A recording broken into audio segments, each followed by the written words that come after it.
Assalamualaikum warahmatullahi wabarakatuh. Apa kabar semuanya? Semoga selalu sehat, dilancarkan rezekinya, dimudahkan segala urusannya ya. Amin.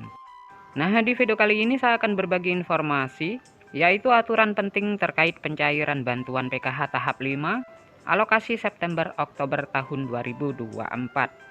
Lalu kira-kira ada aturan terbaru seperti apa ya? Maka dari itu simak terus videonya sampai selesai agar supaya tidak menimbulkan gagal paham dalam menyerap informasinya. Oke, langsung saja berikut ini terkait peraturan terbaru pencairan bantuan PKH tahap 5 tahun 2024. Nah, perlu diketahui bahwasanya pencairan bantuan PKH di tahun 2024 itu masih sama ya. Pencairannya melalui kartu KKS dan nominalnya pun bisa berbeda-beda ya, tergantung komponen yang dimiliki.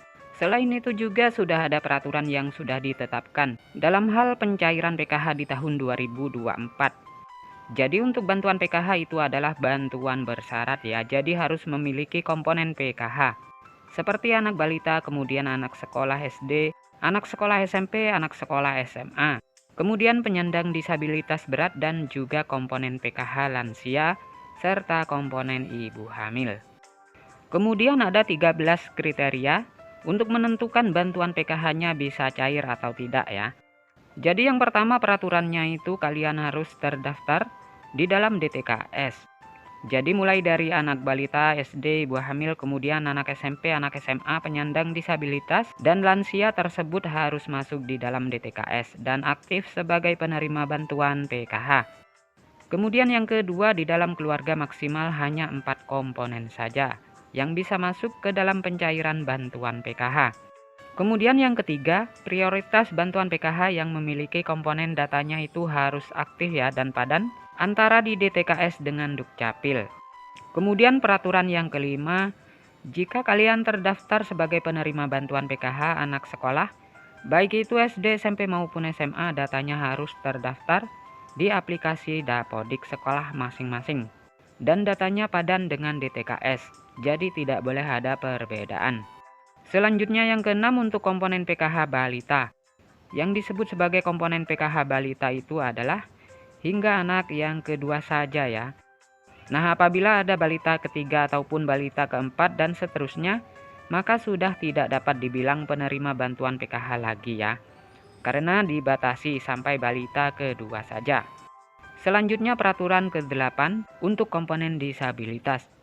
Jadi maksimalnya itu ada 4 orang ya yang bisa menerima bantuan PKH. Kemudian selanjutnya untuk komponen lansia, peraturannya adalah yang dibilang komponen PKH lansia sama seperti penyandang disabilitas ya, yaitu maksimal 4 orang saja. Kemudian peraturan selanjutnya untuk komponen lansia tersebut itu usianya harus mencapai minimal umur 60 tahun ke atas. Selanjutnya untuk komponen cucu itu juga bisa masuk ke dalam pencairan bantuan PKH, asalkan lolos sebagai penerima dan memenuhi persyaratan. Kemudian peraturan selanjutnya untuk komponen ibu hamil. Jadi yang dianggap atau dibilang komponen PKH ibu hamil adalah hanya sampai kehamilan yang kedua saja ya. Jadi apabila hamil yang ketiga kalinya atau keempat kalinya, itu sudah tidak bisa dapat bantuan PKH. Kemudian juga memiliki anak yang normal yang bersekolah di jenjang SD. Sedangkan untuk yang nominal penyandang disabilitas dan anak sekolah SD itu nominalnya berbeda-beda ya, lebih besar penyandang disabilitas dibanding dengan komponen anak SD. Maka yang masuk komponen PKH adalah komponen disabilitas yang didahulukan. Jadi sudah jelas ya, itu adalah peraturan bantuan PKH di tahun 2024. Sementara untuk jadwal pencairannya, jika tidak ada perubahan akan dicairkan di antara bulan Oktober tahun 2024. Sementara untuk waktu tanggal pastinya kita tunggu informasi selanjutnya. Nah, sekian dulu. Assalamualaikum warahmatullahi wabarakatuh.